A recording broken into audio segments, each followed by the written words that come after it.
Hello and welcome to Box Office Poisin. We'll be looking at the box office and how it relates to the blockbusters, the small films, the medium budget films, how they relate in terms of their opening weekends to their second weekends, and anything else that comes to mind. This is the debut episode, so, there's still room for improvement, a little wiggle room here, there, and everywhere. And of course, the big film to open last week was the Avengers Infinity War with $257 million. That makes it the highest grossing opening weekend, beating The Force Awakens, which previously held the title. And this weekend, it comes in with the second highest second weekend with 112.5 million. Now, original predictions were for it to gross 120 million, but those got scaled back as the weekend predictions came along. Now, before you think that this is a disappointing result, just remember that not only is this the second highest second weekend of all time, it also makes it the second fastest movie to gross $400 million in the United States. It's also the fastest movie to hit $1 billion worldwide. A high achievement for any film, I think we could agree. What made The Avengers so tricky to predict for its second weekend is that, well, there aren't really many $200 million opening movies out there, so we don't know quite yet how they react to one another. Well, how do we predict one to the other? How do we make predictions about something where there's not very many results? Now, $200 million opening films have run the gamut from films that dipped only as low as 40-something%, like the Star Wars movie, Star Wars The Force Awakens in 2015. But then we had something like The Last Jedi last year, which had a much steeper drop. So we are starting to see a rich tapestry of second weekend drops. And I think we're starting to understand how they work in terms of release date, buzz, and other such things. Keep in mind that not only are there only 6 movies to have opened $200 million plus, 3 of those movies came within the last year, and we could be seeing our 7th very soon. Solo, A Star Wars Story, is opening in a few weeks' time on Memorial Day, and currently that's outpacing Black Panther in terms of pre-ticket sales. Now, there's no guarantee that means it will open at $200 million like Black Panther did, but it's looking like it's a possibility. So I think as we move into the summer and into the subsequent years, we're going to start seeing these movies open a lot more to these catastrophically high numbers. And keep in mind that a 56% plus drop for a Marvel movie is kind of business as usual. Other than Black Panther, which had the political importance on its side, or Ant-Man, which dropped quite well because people went in with such low expectations and then came out saying, you know what, it was pretty good. It wasn't bad. I'm going to tell my friends to go see that one. Also, I've started to see some people that are a tad disappointed with how the Avengers dropped on its second weekend. For example, I've seen people saying, I thought it was going to open 120, 130 million. But what I think is happening is that we're still living in the Force Awakens afterglow. But it's not an apples to apples case. Force Awakens opened around Christmas time. Not only did it open around Christmas time, it opened around Christmas time where none of its weekends fell on Christmas Eve, which is kind of one of the only naughty bad days for box office. So it became a case of, take your friends, and then next week we'll take the family, take Uncle Pete, Aunt Judy, the cousins that you really hate. It became one of those films that kind of lived on and on and on and on. Internationally, the only new market for the Avengers to open in was Russia, where it had the highest opening weekend there with $17.6 million.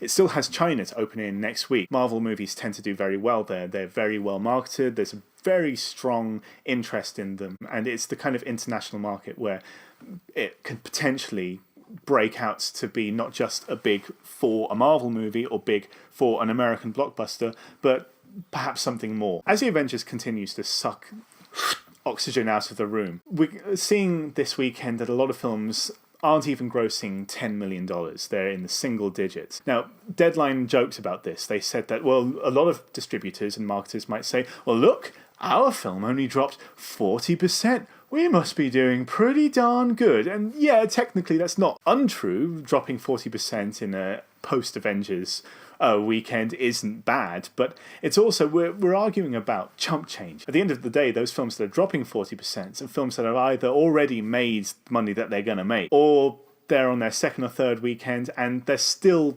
pretty low grossing, so it's not something to get incredibly excited about. But as we continue with the show, we're going to start to see more of these excuses. We're going to see more of these distributor statements, which kind of don't mean anything, but still, they're trying to play it off like something better than it was. Opening in number 2 is Overboard, the remake of the Goldie Hawn Kurt Russell movie from the 1980s. This one stars Anna Faris and Eugenio Derbez, and I really hope I'm getting that name correct, because to be honest, we don't get his films here in the UK, and I'm kind of unsure about him completely. I've no idea. I've never seen any of his films, except for Jack and Jill, which probably isn't something he wants to be remembered for, but it's the only film to have any sort of significant international push. Opening with nearly $15 million, 14.75. This film is probably the only other film to kind of really survive in this post-Avengers landscape. And this has a lot to do with the push of the Hispanic audience, represented 41% of the market. And all that is due to the star power of Eugenio Derbez. This is one of those cases where the vehicle is led by the star power and not because of the IP. And this has outgrossed How to Be a Latin Lover, which came out last year, which was another star vehicle for Eugenio. And it's outgrossed the opening weekend for Instructions Not Included. However, that film was kind of pushed by its word of mouth. So even though that film opened lower than How to Be a Latin Lover and indeed Overboard, it really kind of went out there. It ended up outperforming How to Be a Latin Lover, despite that film having a bigger star power push from its supporting cast, like Salma Hayek and Kristen Bell and Rob Lowe. Does anyone still watch Rob Lowe films? I mean, I know he's popular on television, but I'm not really convinced that people actually go to see movies that Rob Lowe's in, unless someone like Eugenio is in them. Poor, poor, poor Tully, which opened at number 6 with only 3.1 million. And this is a bit of a strange one, because of the 3 new releases this week, Tully and Bad Samaritan, which we'll get to in a minute, both Tully and Bad Samaritan seem like they've kind of been pushed out on an audience that just didn't care. And it seems to me like the distributor for Tully, which is Focus Features, just kind of put it out there and kind of in a sink or swim sort of situation. They released it in just over 1,300 cinemas, which although is technically wide, it's a very small wide release. And it kind of suggests to me that they needed to put it out there kind of right now to try and recoup some sort of money, but they didn't want to wait around for it to put in limited release. It could have done well on word of mouth and then slowly start to trickle up and slowly start to kind of get there once more theatres were added in the subsequent weekends, because you're reuniting the team of Charlize Theron and director Jason Reitman, who did bloody hell, what's that film called? Young Adult. Got there in the end. And it has the reviews on its side. It's got very strong reviews. It just seems like, despite reviews, despite it possibly being better pushed later in the year when awards season is kind of in the air, despite all these things, they just kind of wanted to get rid of it. And I'm not really quite sure why. Like, put it out in just enough theatres to make it look like a wide release, perhaps in some sort of contractual obligation sort of way. And maybe you'll get a few dollars here or there, but kind of don't expect it. Last of the new releases, at number 10, is Bad Samaritan. Now, I'm going to be completely honest, I really don't know what this movie is about, other than the fact that David Tennant is in it. Try saying David Tennant is in it 5 times fast. You can't do it, can you? Because I just did, and it always comes out as David Tennant in it. This opened at $1.76 million, which frankly is kind of disastrous. And like the 3 new releases this week, it was put out in 2,000 cinemas, and 2,000 cinemas is the widest of the new releases. It's wider than both Overboard and Tully. It's still a kind of meek theatre release.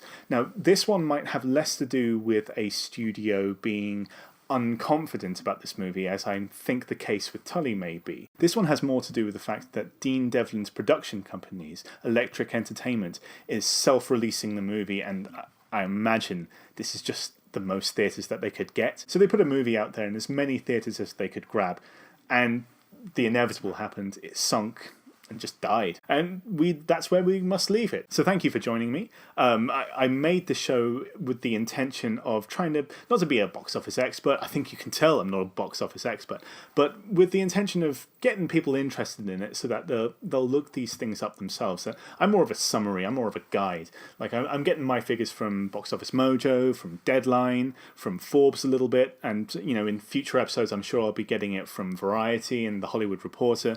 So the intention is to to get you interested so that you'll go out and have a look at these things for yourself. Really, my intention is that for next time you're talking to a friend and they say, why didn't that movie get a sequel? Why did that movie get a sequel? Then you'll be able to speak with some authority, with some knowledge about the industry and how it works and what makes it tick. So thank you for joining me. Next week we'll do this again. We'll talk about the previews of movies that are coming up, like Deadpool is coming up, and Solo, like we previously mentioned, is coming up, and also next week's box office. So stay groovy. Thanks for joining me.